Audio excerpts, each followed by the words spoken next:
Hi friends, இன்றைக்கி நம்ம கிச்சனில் பருப்பு ரசம் ரொம்ப சுவையாக எப்படி செய்கிறதுன்னு பார்க்க போகிறோம். ரசத்துலேயே நிறைய வகை ரசம் நம்ம செய்வோம். அதுலேயும் பருப்பு ரசம் பிடிக்காதவங்க யாருமே இருக்க மாட்டாங்க. அதை எப்படி ரொம்ப சுவையாக செய்கிறதுன்னு இந்த வீடியோவில் பார்க்கலாம். இது வரைக்கும் தமிழ் ஃபன் சேனலை சப்ஸ்கிரைப் பண்ணாத நண்பர்கள் சப்ஸ்கிரைப் பண்ணிக்கோங்க. அப்படியே பக்கத்தில் இருக்க பெல் ஐக்கனை கிளிக் பண்ணிடுங்க. ஸ்டவ் ஆன் பண்ணிவிட்டு குக்கர் வச்சுக்கலாம். அதில் 2 கிளாஸ் அளவுக்கு தண்ணி சேர்த்துக்கோங்க.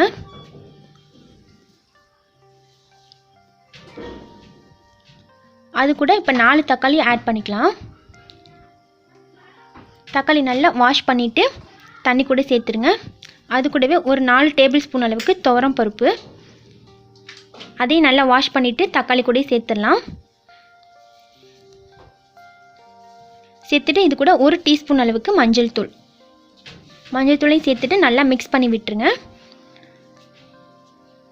இப்போ க்ளோஸ் பண்ணி விசில் போட்டுடலாம். 3 விசில் வரட்டும். 3 விசில் வச்சுட்டு அதுக்கப்புறமா நம்ம ஓப்பன் பண்ணி பார்க்கலாம்.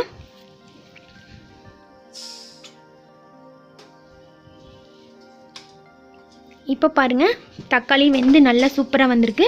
பருப்பும் நல்லா வெந்திருக்கு. ஸோ இதை கொஞ்சமாக நம்ம ஆற வச்சுட்டு அதுக்கப்புறமா நம்ம இதை நல்லா பருப்பு மத்து வச்சு கடைஞ்சிக்கலாம். பருப்பு மத்தில் நம்ம செய்கிறத விட கைகளாலே நல்லா பிழிஞ்சு எடுத்தோன்னா ரொம்பவே நல்லாயிருக்கும், ஜூஸியாக வந்துடும். இது ரெண்டையும் நல்லா இந்த மாதிரி தக்காளி நல்லா கரைஞ்சி வர மாதிரி, பருப்பும் தக்காளி நல்லா கரைஞ்சிருக்கணும், அந்தளவுக்கு நல்லா மிக்ஸ் பண்ணிடுங்க. நல்லா கரைஞ்சி வந்ததுக்கப்புறம் இது கூட நம்ம கொஞ்சமாக தண்ணி ஆட் பண்ணிக்கலாம். தண்ணி ஆட் பண்ணிவிட்டு நல்லா ஆற வச்சிடலாம். இந்த தண்ணி பருப்பு தண்ணி நல்லா ஆறி இருக்கணும். ஸோ இப்போ இதை நம்ம ஒரு பாத்திரத்துக்கு மாற்றிக்கலாம். இது கூட தேவையான அளவுக்கு உப்பு சேர்த்துக்கோங்க. நான் 4 டேபிள் ஸ்பூன் அளவுக்கு கல் உப்பு சேர்த்துக்கிறேன். 1 டீஸ்பூன் மிளகுத்தூள், ஜீரகத்தூள் 1 டேபிள் ஸ்பூன் அளவுக்கு போட்டுக்கோங்க. இந்த ரசம் ரொம்ப சிம்பிளாகவும் ஈஸியாகவும் நம்ம உடனே பருப்பு ரசம் செய்கிற மெத்தட் தான் இது. இது கூட 10 பல்லு பூண்டு, 2 பச்சை மிளகாய், கொஞ்சமாக மல்லித்தலை எல்லாத்தையும் வச்சு உரலில் வச்சு நல்லா இடித்து வச்சுக்கோங்க. ஸோ காரத்துக்கு தகுந்த மாதிரி நீங்கள் பச்சை மிளகாய் ஆட் பண்ணிக்கலாம். நான் 2 பச்சை மிளகாய் தான் தட்டி வச்சுருக்கேன். இதையும் சேர்த்துட்டு நல்லா மிக்ஸ் பண்ணி விட்டுருங்க. ஸோ இப்போ இந்த ஸ்டேஜில் பருப்பு தண்ணி நல்லா ஆறி இருக்கணும்.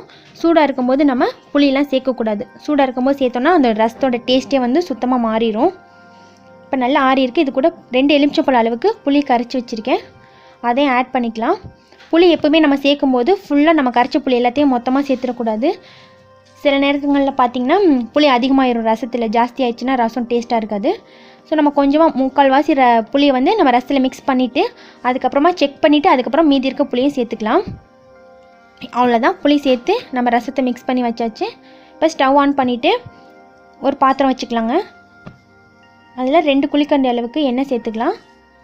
எண்ணெய் நல்லா ஹீட் ஆனதுக்கப்புறமா கடுகு சேர்த்துக்கோங்க. கடுகு நல்லா பொரிஞ்சதுக்கப்புறம் வெந்தயம் சேர்த்துக்கலாம். கூடவே 1 டீஸ்பூன் ஜீரகம்.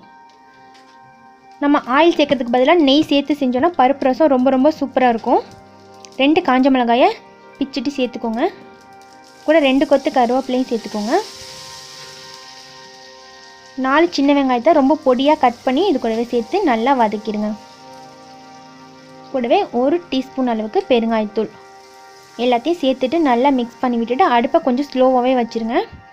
ஸ்லோவாக வச்சு இந்த மாதிரி வெங்காயம் நல்லா கோல்டன் ப்ரௌனாக செவந்து வரணும். அப்போ தான் ரசம் நல்லா வாசனையாக இருக்கும். வெங்காயம் நல்லா செவந்தால் தான் ரசத்தோடைய வாசமும் டேஸ்ட்டும் தூக்கலாக இருக்கும்.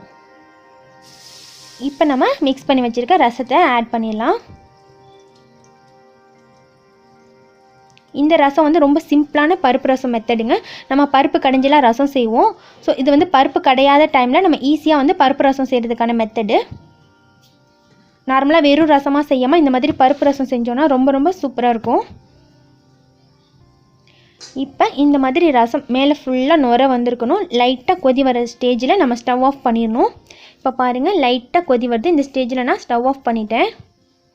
ரசத்தை நல்லா கொதிக்க விடக்கூடாது. ரசம் கொதிச்சிச்சின்னா டேஸ்ட் மாறிடும். ஸோ இப்போ மேலே மல்லி இலைங்களை தூவிட்டு நம்ம பரிமாறிடலாம். அவ்வளோதான், நம்மளுடைய சூப்பரான சுவையான பருப்பு ரசம் ரொம்ப சிம்பிளாக டேஸ்டியாக ரெடி ஆயிடுச்சுங்க. இதே மாதிரி நீங்களும் வீட்டில் ட்ரை பண்ணி பாருங்கள். இந்த வீடியோ உங்களுக்கு பிடிச்சிருந்துச்சுன்னா மறக்காமல் லைக் பண்ணி உங்கள் ஃப்ரெண்ட்ஸுக்கும் ஷேர் பண்ணுங்கள். தேங்க்யூ.